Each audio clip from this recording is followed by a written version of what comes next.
Well, hi, everyone. My name's Kellee Forkenbrock, librarian for North Liberty Library here in North Liberty, Iowa.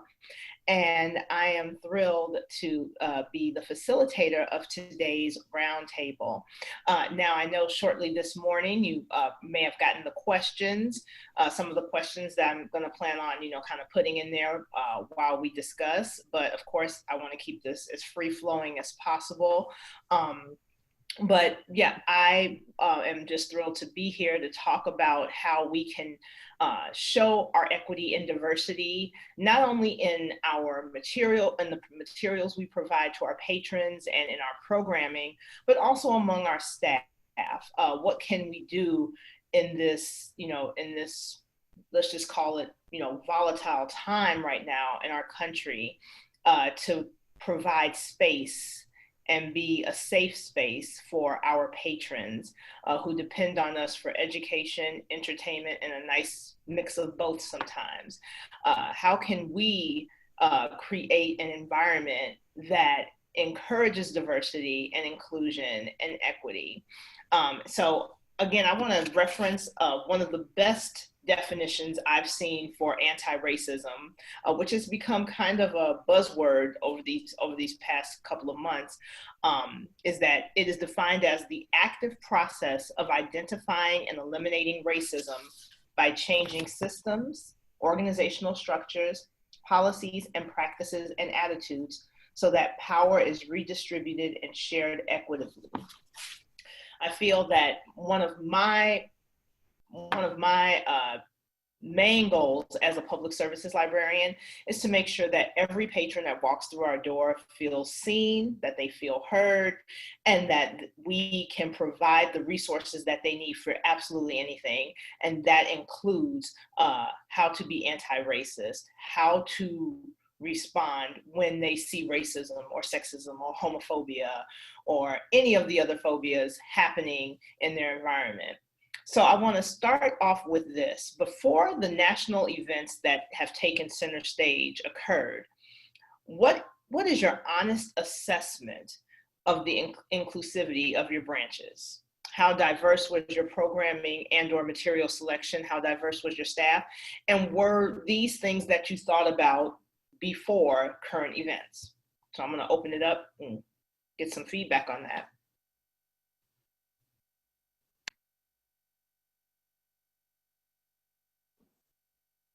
I'll talk. Hi, I'm Jennifer. I am the president of ARSL and I always talk, so I hope someone else will talk too. First, thanks, Kellee, for doing this today. We really appreciate you doing this. I will say from my perspective and our library, so we have one main library and a teeny tiny branch that has one person in it. Our staff is not as diverse as I would like it to be. It's something I've always thought about. Here where we live, we have about 6% of our county is are people of color or Black people, and about the same percentage are Latino people. So we have a small percentage, but it is not well represented in the community.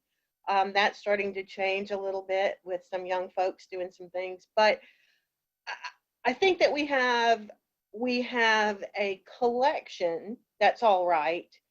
But in terms of programming, I don't think we've since I've been there 5.5 years, we've probably done 2 programs that are specifically targeted towards either Black folks or Latino folks. So yeah, we're not doing that great on that, and it's something that I struggle with.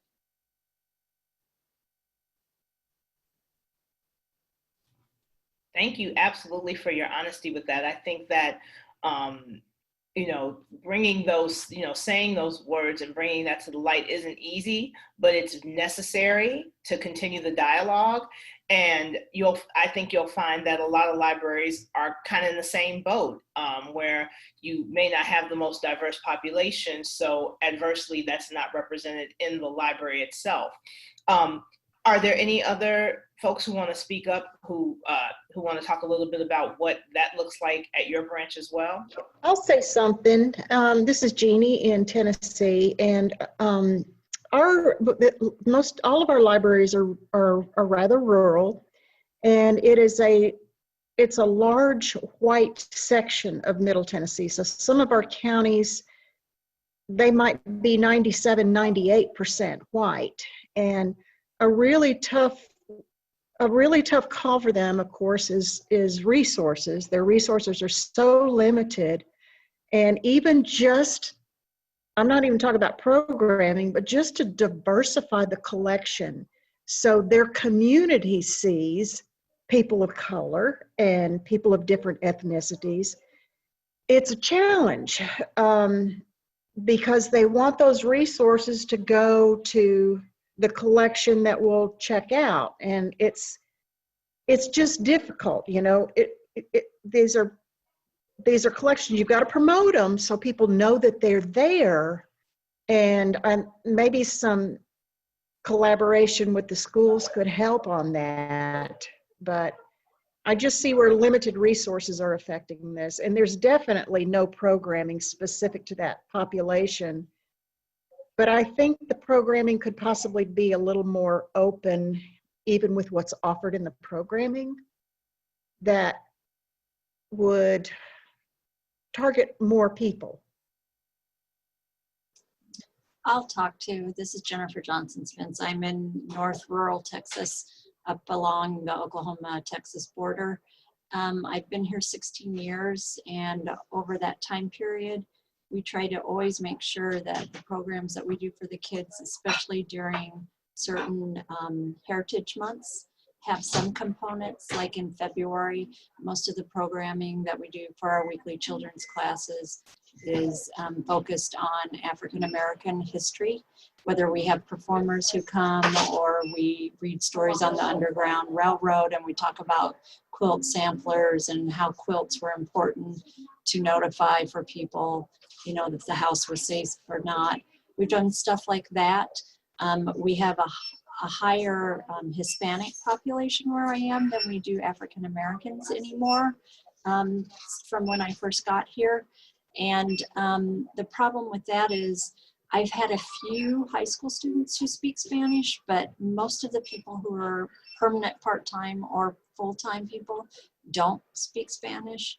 And we also have a hard time getting that group in. And part of that is I've tried to work with what we call the Big Five here in that Hispanic community group, but they need to be able to trust you. And if you don't get the trust from that Big Five of that group, it's hard to get them in and to have them come in and offer them programs. And our lack of not speaking Spanish is an issue, obviously. But I feel like we've done, for what we've been up against, I feel like we have offered programs, and we've definitely, the collection has diversified 100% or more. It's like 136-degree turn from when I came here. I moved here from New York City. You can't get more diverse than moving from a city like that. I've grown up in situations where I've been the minority, and I feel like even though the majority may be of a different color than where you're and you're, you know, role reversal, that we all need. I agree with what Jeannie said.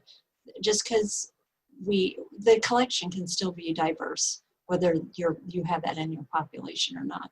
You can still give them those options, and it's our duty to give them those options.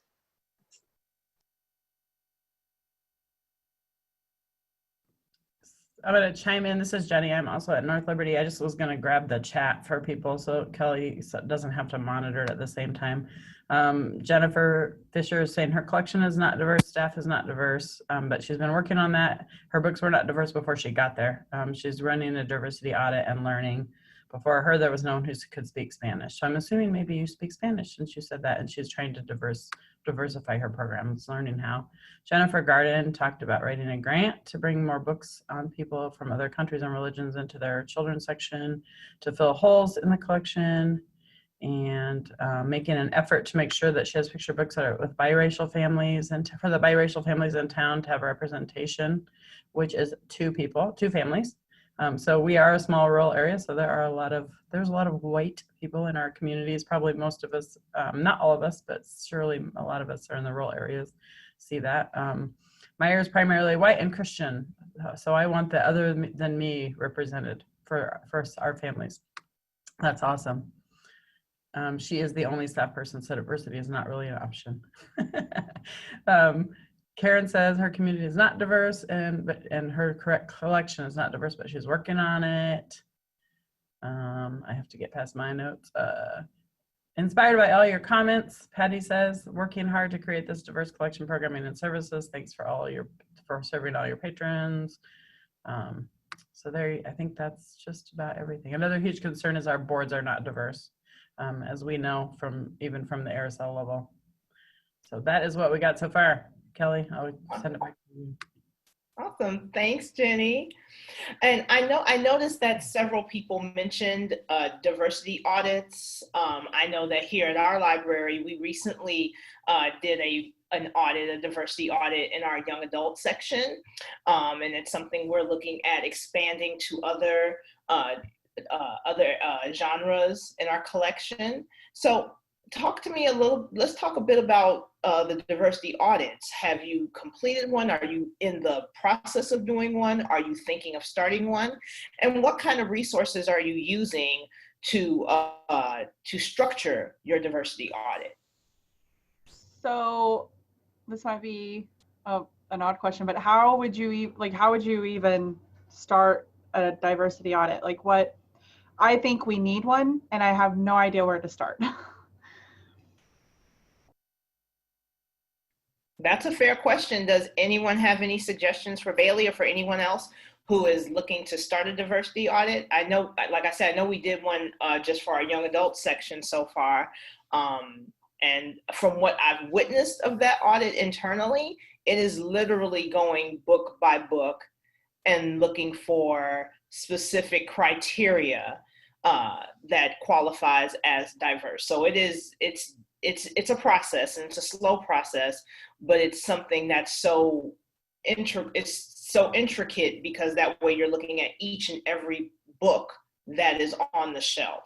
So if anyone has any suggestions, throw them out there about diversity audits. So Kelly, did you have a form that you went by? Did you have something to kind of go by to do it? Jenny, did we use a form for the diversity audit that we were doing on our young adult section? You're still muted. I was shoveling my lunch in, so I hid myself. I don't think Kayla used a form. One of our young adult services people is doing that audit, and our youth and teen services person. And literally, our teen collection is probably 5,000 to 6,000 books, maybe. That might be even high. And it's taken her 3 months so far, Kelly. Is that about right? I think so. And Kate just put a link in the chat with some resources on how to evaluate your collection. So go ahead and bookmark that link as well. But yeah, doing the diversity audit, it takes quite some time, but I think it's a great investment in your time to get as granular as possible to know what diversity looks like in your stacks. So this is Jennifer Fisher from the Cook County Library. So the diversity audit that I was going to start is, I found this thing called Diverse Book Finder.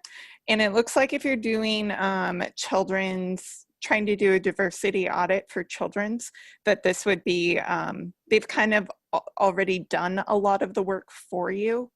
And so it's, if you have books based, I think it was like after the year 2000 or something, they've checked the diversity for a whole range of books. So you can see which books you have in your collection, whether it's, talking about like, more like issues based, or whether it's like normal people doing normal things in the books, whether, all sorts of different things.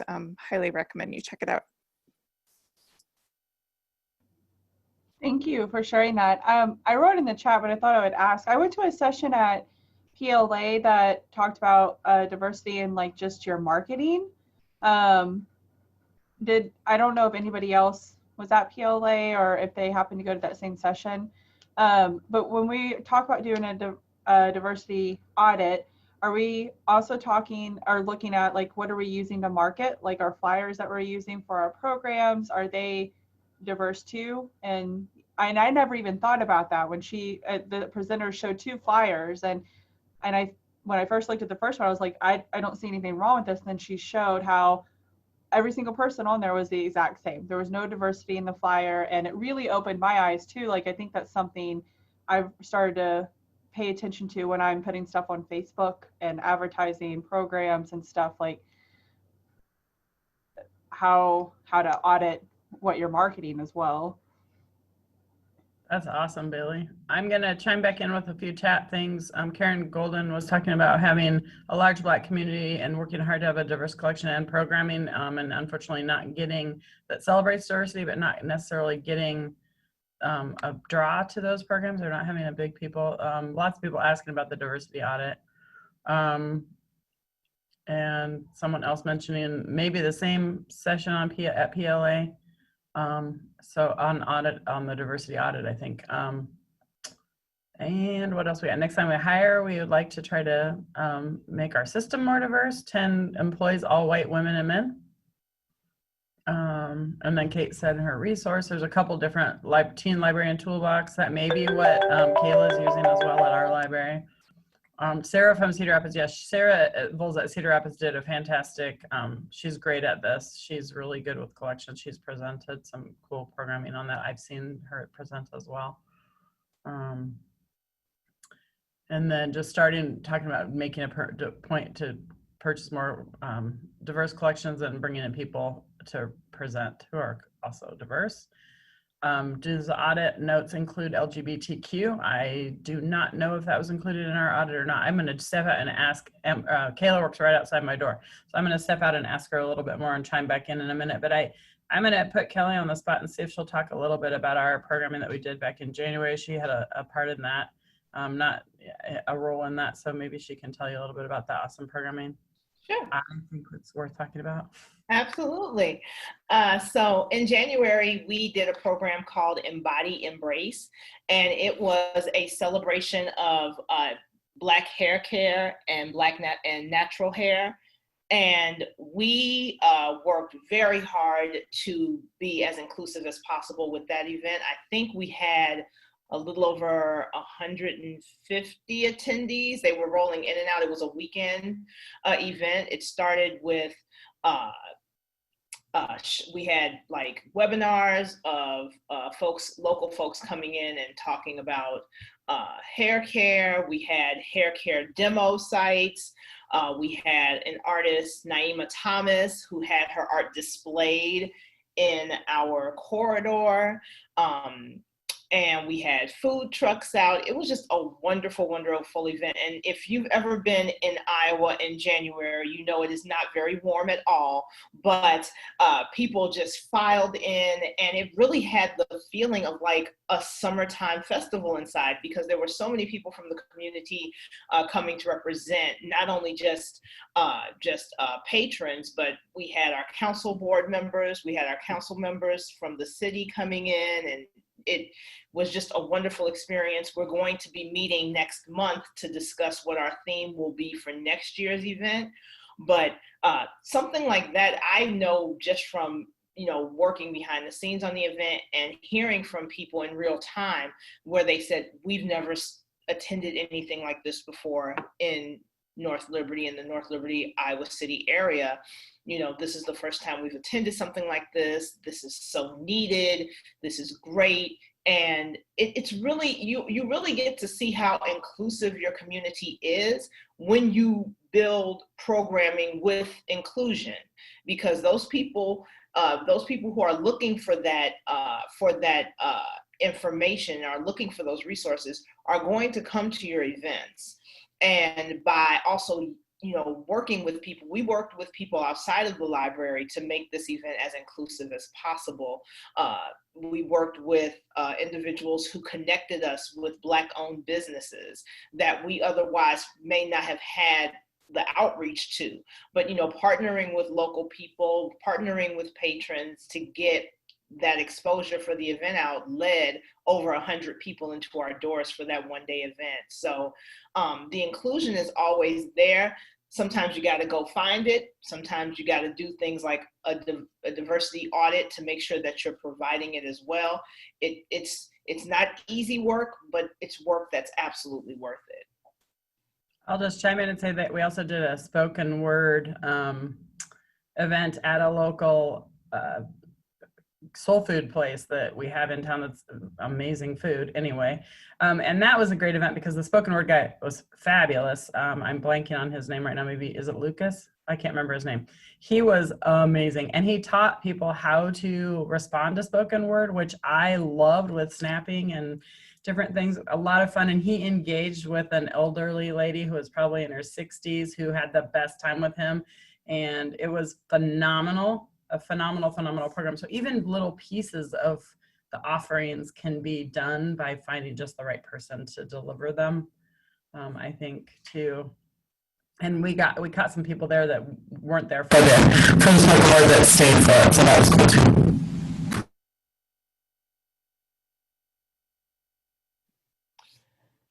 So as you continue to think about different ways to make your branch more inclusive and how to invite more equity and diversity into your branch, as you prepare for or begin reopening at whatever stage that you're at right now when it comes to reopening, let's talk about some active steps that you or your staff are taking to bring anti-racism to the forefront. Are you looking at book displays that you plan on having up when you do reopen? Are you looking at revising or creating programming, with inclusion in mind? Let's talk a little bit about what reopening and the response to equity and the need for equity looks like.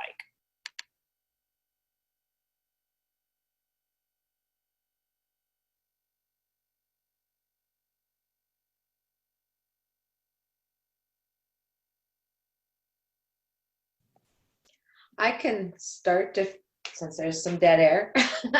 I'm from North Dakota.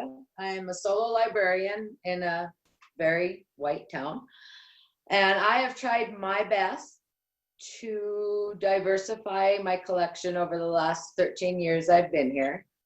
When all the lists started coming out this last couple weeks, I found out I'm doing pretty good.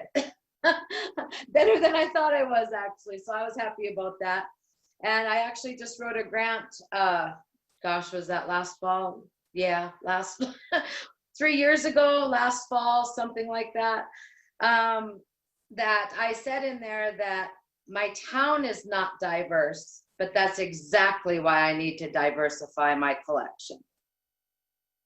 And so I am working now with, we're going to do some stuff with the North Dakota Humanities. And we're going to maybe do some either book discussions or book club in the fall. I'm hoping we'll start that. And it's going to be off the anti-racist book lists. And so I'm keeping my fingers crossed that the people that need to hear it will. Absolutely. I think that's a great, what you said was so great that, my area is not diverse, and that's exactly why we need more diversity. And that could not be truer. Here in North Liberty, it's very white here. We do have, I think we're at like 10 to 13% African-American, I think, something like that. I think that might be the number, something in there in the low teens. But that is just such a spectacular point, Susie. So yeah, and good luck with that grant. So absolutely. I see there are a few comments here on things that have been done. Let's see. Jennifer Garden said she is building a purchase list of anti-racism and equity resources. Is hoping to use some of our memorial donations to purchase some more of those so that they are here and available. Also planning on putting out a couple of displays on African American, Asian American, and Indigenous experiences here in the US when we do reopen in mid-July. Sounds good, yes. We did a Juneteenth display. Jennifer Fisher says they did a Juneteenth display and they're working with neighboring libraries on a mock pure Belpre. I'm pretty sure I messed that up. Presentation that we're hoping to market to the dual language programs in the elementary schools this fall. Yes, partnering, and I see State Library here in Tennessee is challenging us to encourage the diversity in the library boards in the area. Yes, so two things. One that I'm seeing from these responses. One, partnering with other libraries. I feel like we work best as a team, and whenever we can find opportunities to work together as a team, especially when it comes to providing equity and diversity, is always a good thing.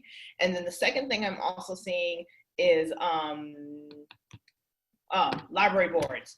Absolutely, I think, change, I know it's a cliche, but change really does start from the top. And we need to make sure that our library boards, our Friends Association boards, and any other city-held boards are also encouraging diversity on their in their board of directors and in their teams as well.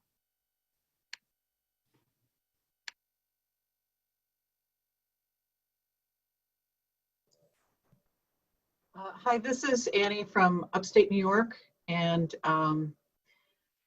I find myself, sort of feeling like I'm in a big dilemma. Our population is, I would say, 96% white, and we do have, it's an agricultural area.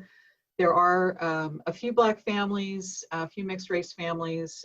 There is a certain amount, a certain population of Latino farm workers who, since ICE became people who wait outside the grocery store, they don't even come to the grocery store, let alone the library. But I'm sort of struggling with a lot of things. One is, having programming. If I'm doing the programming, like, what is some white lady doing programming about, diversity? How useful is that? And if I'm importing someone to do programming, I just feel like I'm feeling like I can't, it's going to be really hard for me to create anything authentic. And I don't want to end up, being the filter, because, you filter everything through your own lens and your own experience. And I don't want to end up being the filter for what diversity means or what different people need or anything. And I guess in a place as white as a lot of us live in, it's very hard to find internal resources that aren't like the one Black person in town that everybody knows because they're the most resilient human being and can stand being the one Black person in town that everybody knows. So I'm just really struggling with this because I don't know. It's like, I feel like it's sort of like me standing up there doing presentations on brain surgery. I can read books about it, but how useful is that? So that's where I am. Well, Annie, thank you for sharing that, because I think what you're saying is something that a lot of librarians may be feeling if they are in smaller, very white areas. Like, how do I position myself to present this content?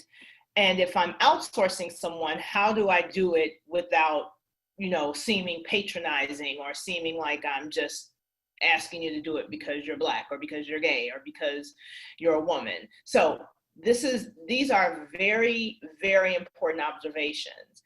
I think one thing that at least just from my perspective, is we always want to start by engaging groups first, without the pretense of them promoting your programming or headlining your programming, by engaging these groups and really listening to what their focus of their groups are, like what they are there to do. It really comes down to relationship building, I think, when you're trying to reach out to groups and get them to come in and partner with you. And then also phrasing it by having them partner with you instead of doing something for the library. Like, we're partnering up. That means we both bring our gifts to the table and we create this programming together. But I think honestly, it really does start with relationship building, by building relationships with local groups, with local organizations first, and then seeing if it's even a fit to create programming with them. And then also, I guess the assumption is that there are enough people to create a local organization. It's maybe 5 or 6 people in a town of 5,000 who, we did make an attempt at one point to have some folks from a mosque in Albany, which is about 35 miles away. It's our capital city. Come to do a program with some of our local churches and to talk about religious diversity. And they weren't coming. They would not come to our town because it was too scary. It was too rural, it was too white, they weren't coming. Which I thought was interesting because they had come to a smaller city nearby. And I completely get it. But it's sort of like, I don't know, in some ways it ends up feeling like tokenism. And I don't want to do that. Hey, Annie, this is Middle Tennessee. Can you guys hear me? Yeah, we're very similar. And Jeannie was from our regional library. She was talking, so I agree with her 100% on where we're at. We're probably 97% white. I agree so much with what Kellee was saying about relationship building. Thankfully, we started our dialogue and very uncomfortable discussions early on a couple of years ago, and we're slowly building relationships. Some of them were with like a Black fellowship, a group of men that were trying to come together, and then opened up and allowed more of us to get involved with them. NAACP. We have a college. So we started the dialogue small. We started building those relationships first, like you were talking about. And then after that, it just became really powerful. Some of the discussions we had, roundtables like this on talking experiences. We also are doing book clubs. And I know a lot of people say, oh, that's what white people do, is they do a book club. But I really do see people changing in those book clubs when they are hearing different voices, Black voices, Hispanic, LGBTQ. So there's a lot of things that I feel like in small steps right now to do big things in a very conservative community is challenging. So the relationship building, I agree 100% on. But Rochelle, don't you, one of the problems we have is that was, like, I wish that involved libraries, but it was so much of the larger university community that got involved. If we could take that model and apply it to rural libraries. Right. Yeah, that's where we need to step up and start being a part of that more, now that we are in the library system. Exactly. And it's just so challenging to think about, well, how do we do this? And who will buy into this? Where could we find some success? But right. Yeah, thanks. I'm glad you brought that up. So Bailey said, I've realized it's okay. I have to be okay with being uncomfortable in order to make any change or move forward. And then Patrick says, lean into your discomfort. And I'm gonna second those things. As Kellee knows, I've been, I'm working on my allyship and my own anti-racism views, or racist views and anti-racism model, and she's been a great, very kind sounding board for me during all of this as I've been navigating my position and my own self. But the one thing that, like, even yesterday, I went over and said, hey, I really would like you to lead this discussion. I think it's super important, and I knew she would be phenomenal, as you all see. You can't have her; she's ours. But I think that is really important, is that we have to learn, and I think it's important for us to educate ourselves in what that looks like, and our own discomfort, and how we can ask those questions of people. But first, we need to get this gist of it in our own selves and start reading and then asking. And I always preface things sometimes when I talk to clients, say, if I'm too dumb, just tell me to shut up, or if I'm annoying you, just tell me to go away. It's okay. But we have comfortable dialogue, and if you can find the right people to be open with, which is what I think is most important, then you come at it from a position of allyship. So yes, it sometimes feels, and I know right now, and I bet people can confirm that it feels like there are certain people who are being asked to do everything. We have a councilwoman of color in our community, and she is exhausted right now. She has been doing the work, and we've been supporting that as much as we can. Her work and the work of many Black leaders in our communities, or people of color in our communities. So I think that's a super important thing to realize too, is that we have to be able to step up as allies. And I think a part of that discomfort, for me anyways, and from what I've been told, is because Annie, like, I'm so glad that you've said that, because I'm pretty sure I've even said that to Jenny once, and I literally have had the same thoughts. Like, I feel like, who am I? Like, how can I even start a discussion or do anything? But I think genuineness and authenticness shines through when you're asking questions and when you're having these conversations. And I think people know if you're being genuine or if you're not. And so you're going to be like, I'm going to be uncomfortable, but if I'm being genuine in my, I guess, conversation, then that uncomfortability is good, because it's growth, and it challenges you. And so I don't, for what that's worth, I think, that's something that's comforted me during my uncomfortability, is the fact that I know where my heart is, and I try to make sure that I keep that in check.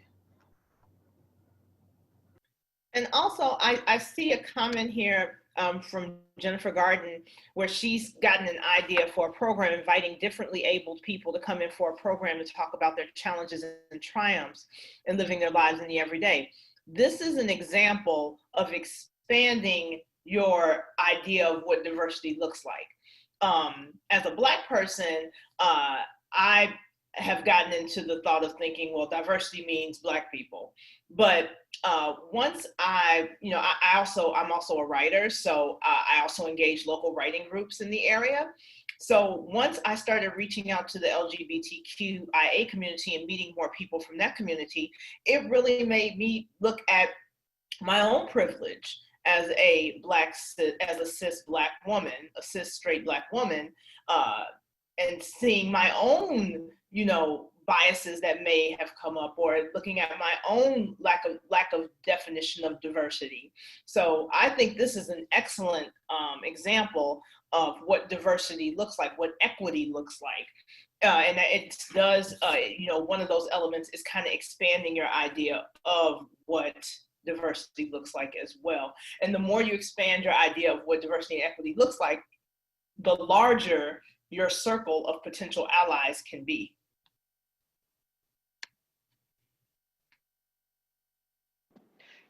I just want to bring up something that sort of smacked me in the head about a week or two ago, because maybe some other people, as we're delving into our library collections and making sure that we have those sorts of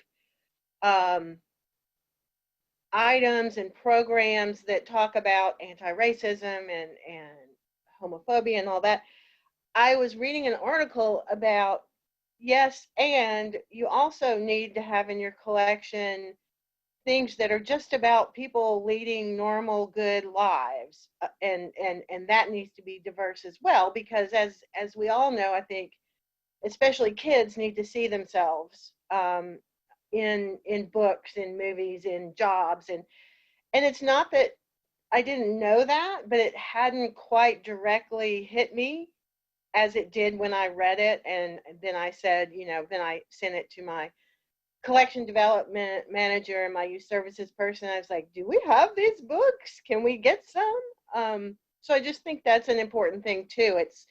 It's important for us as learning to be allies to read and to learn and to listen, mostly to listen.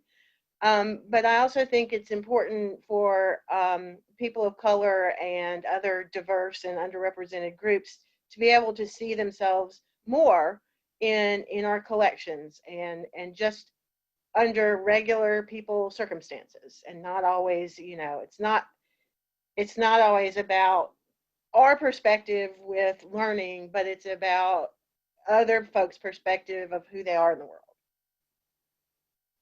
It looks like, I was about ready to read Nem's comments, but we don't, except for thank you to Kellee, she says, and reminding people to turn off their microphones, which it seems like people have. I was going to chime in and say there's some other things in the comments. Kate just mentioned bonus, having a diverse collection regardless of who we serve in our communities. The diverse communities upholds our principles of intellectual freedom through ALA, which is awesome. And of course, Bailey said, good job, Jennifer Pearson. Good point. And I think that is true. We need to look at that too, that, we had a woman approach us shortly after George Floyd was killed and said, I was looking through your collection and I was looking for specific books and I couldn't find them. And I see you don't have a lot of diversity. Well, we do. We didn't have them well subject. We didn't have our subjects done well in some of them. So we have been going through, all of our collection person has been going through a lot of things and changing subjects to make them more attainable and more reachable and accessible. But in that time, she said, can I do a fundraiser to get more? And I said, of course you can.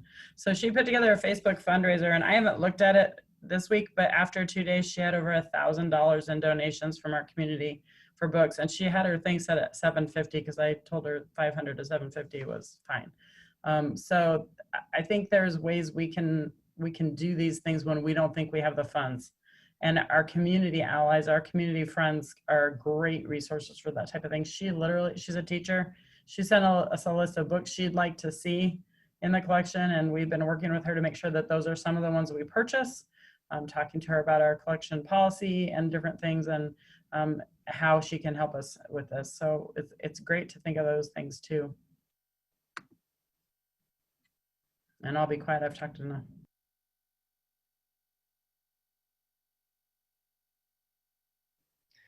Well, as we get into the last quarter of our hour together,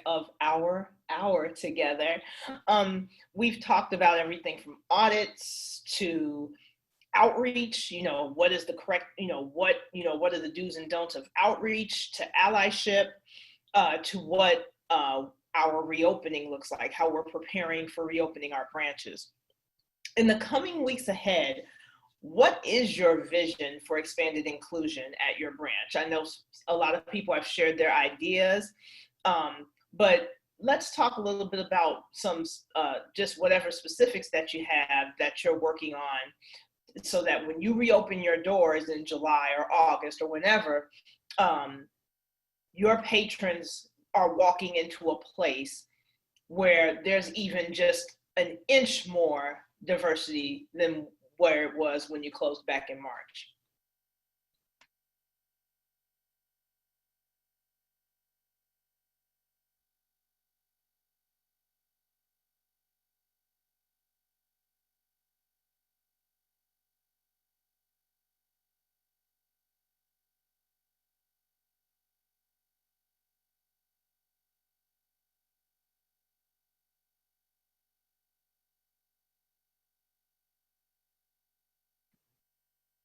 Right. I see a couple. I see someone wants to get into. I see book displays and some more open discussions. But yep, chime on in.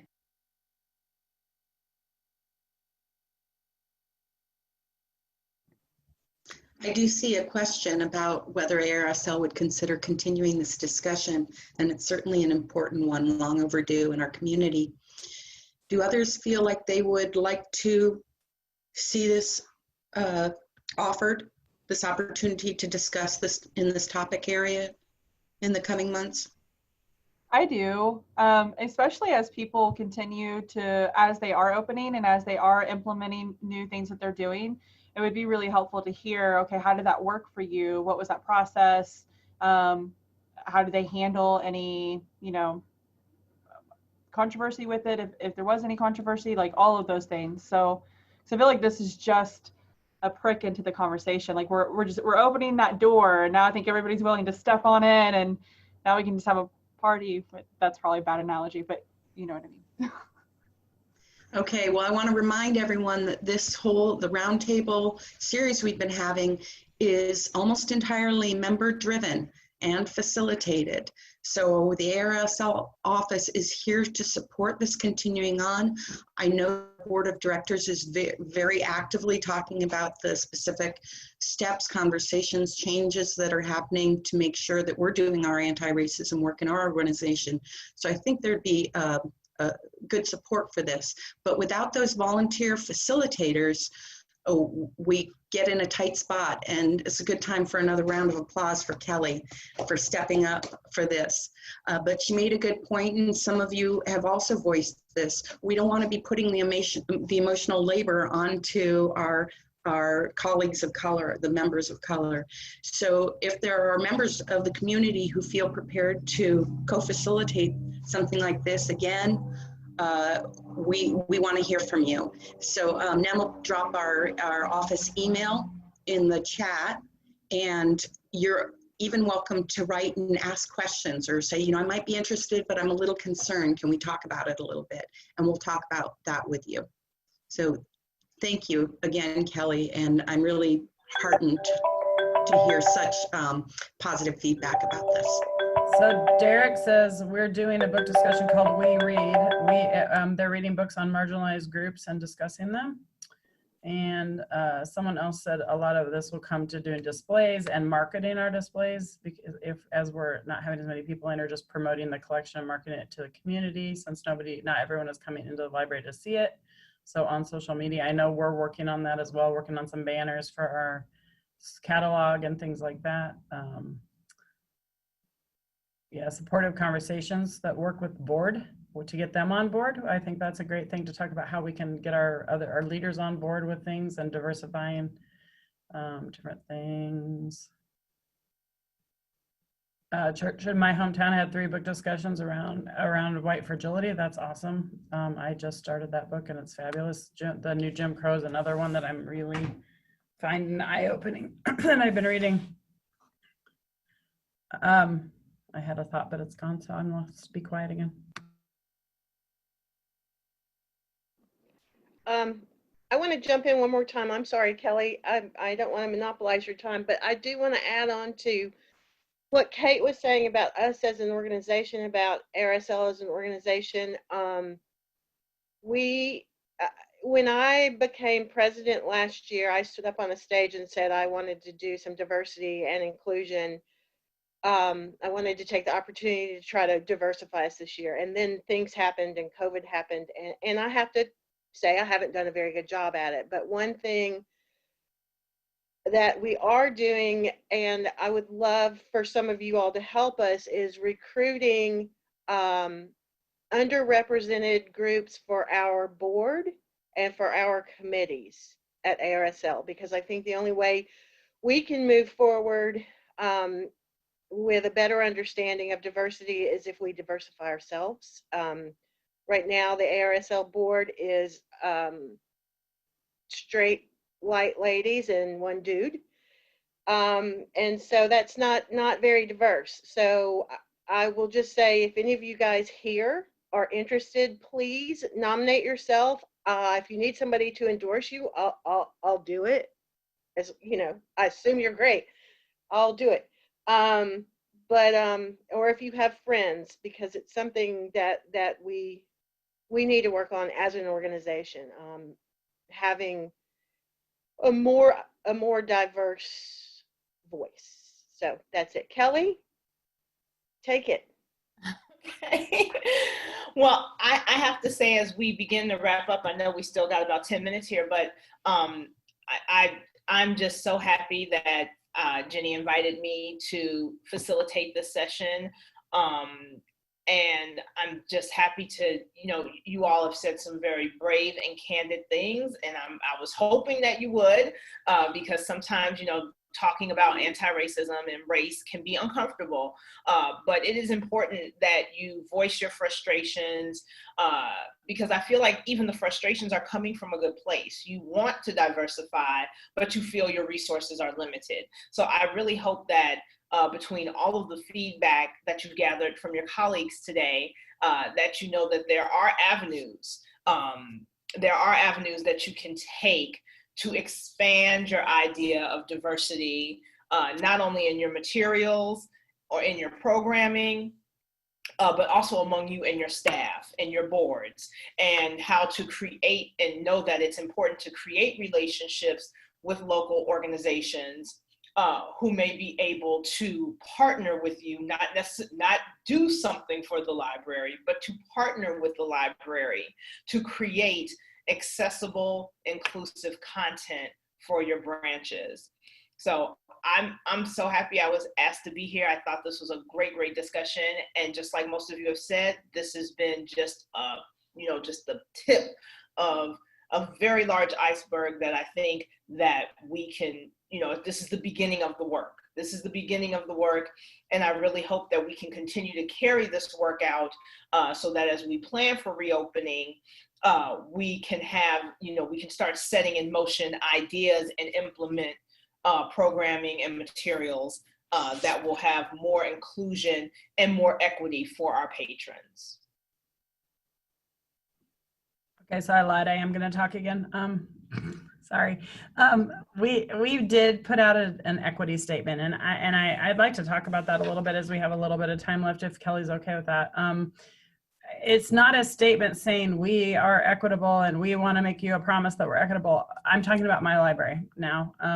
Our statement was libraries are equitable. That's what we do. And as a thing, not that we will be, we are not promising to be, we already are. And I think it's really important for us to all remember that we are a place of equity and inclusion. That is one of the tenets of our profession. And so somebody said, well, why do you need to put out a statement about it if you're already doing it? And the statement is an invitation and an acknowledgement to let people know that we do think about it. We are thinking about it. It's important for us to acknowledge right now. I think it's really vital. So we put out a statement. I was searching for that, and if anybody is interested, the Urban Libraries Council has a statement that I loved, an equity and race statement that I absolutely loved. And so I started looking at it, and they had endorsements there and signers. So I emailed them. I'm not a member. It would cost me $6,000 to be a member of that group, and I don't have $6,000. But I emailed them and said, hey, I love what you said. And they said, well, you should join us. So I am now listed as the third library in the state. The other two are big urban libraries. We are, not I am, we are as a library listed on that Urban Libraries Council as a signer. And I'm really proud of that fact. And yes, I can send out my equity statement they're asking about. And then NEM put the link to the social equity statement that Urban Libraries Council put out. The other piece of that is that last weekend, one of our staff collaborated with 2 librarians or 3 librarians in schools and different people in all 3 of our communities to put on a kids call to action day. We had started calling it a protest, and there was some grumblings that the police don't like us to use the word protest. They were fearful of that. And some other people didn't like that word. And that wasn't why they changed the name. They changed the name because they decided to change the name. Because I said I don't care, it's a word, but they were going to have it outside and it rained, so the local mall opened up their food court before they opened, so no one else was in the mall. The kids were able to socially distance. Every kiddo wore a mask the entire time. Every parent wore a mask. That was a requirement to be there. They had lovely speakers, and they invited children to speak, K through 8th grade children, about their experiences. My friend's 4-year-old spoke. Other kids spoke, and then they marched. They marched through the mall holding up signs that they made. It was the easiest, most inexpensive thing to do in the world. and it felt beautiful. They had 160 people attend that event, I believe, from 3 communities, so, or more. So I just wanted to throw it out there as there are things we can do, and there are things we can teach our children to do early to be allies and helping to be equitable. So just had to get that in. Has anyone else done an equity statement or thought about it?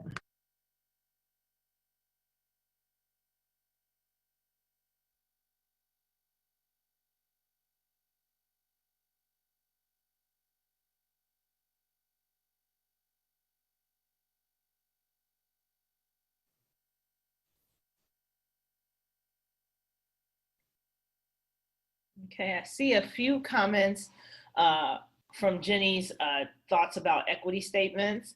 It looks like Bailey says they thought about it, but haven't done one. Derek said we have not been allowed to make one. John said it's discussed and they want to make sure that it's inclusive. Definitely a good idea. Annie says they use the ALA statement. Jeannie said we have not, and that's a disappointment, and it doesn't look like it's going to happen. And then Jennifer Garden said wasn't planning on it, but it's clear we need to work toward inclusion based on Jenny's testimony about inclusion statements, and our state association has done one and we have shared it. So, and Bailey said that. So equity statements, another great way to kind of put the groundwork of the work, I like to call it the groundwork of the work down, so that you have a clear, concise message to your patrons and your community about what your purpose is when it comes to diversity and inclusion. Absolutely. All right, we're down to about 4 minutes left in our roundtable. So I want to just open it up and just get any last final thoughts, especially again, as we begin to reopen, as we begin the phases of reopening, the many phases of reopening. Absolutely, any final thoughts that anyone in the group wants to share?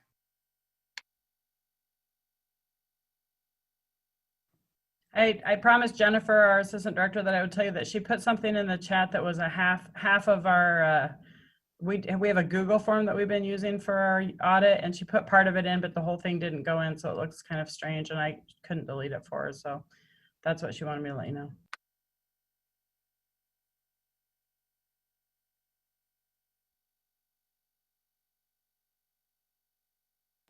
I just want to echo what we've said before, but I really appreciate being able to have this conversation, and appreciate you, Kellee, and everybody else who has been brave and candid and has spoke what they've said, because this has been super helpful, and I look forward to continuing this.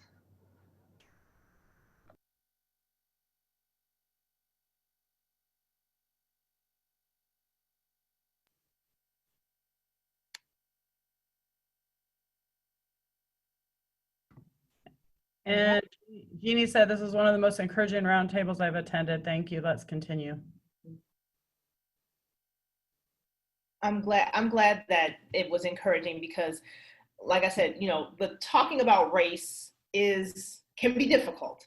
So I wanted to make sure, with the help of everyone who contributed to this roundtable, that this was an encouraging space, that this was a space where you could feel free to talk about some of the roadblocks you've encountered when trying to have more inclusion in your library. So that warms my heart that it was encouraging. So I hope we can continue these conversations, and I hope we can get, as Kate mentioned, more facilitators to come on board and lead these conversations, and continue to expand our idea of what diversity and equity looks like for our branches.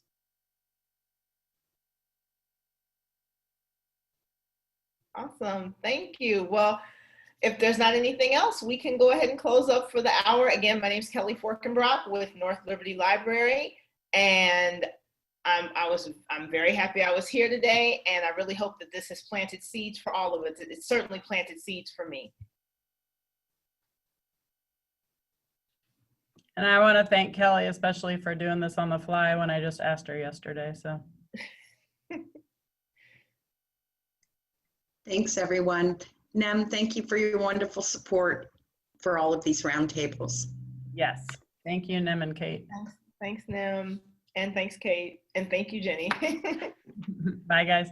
Bye, everyone.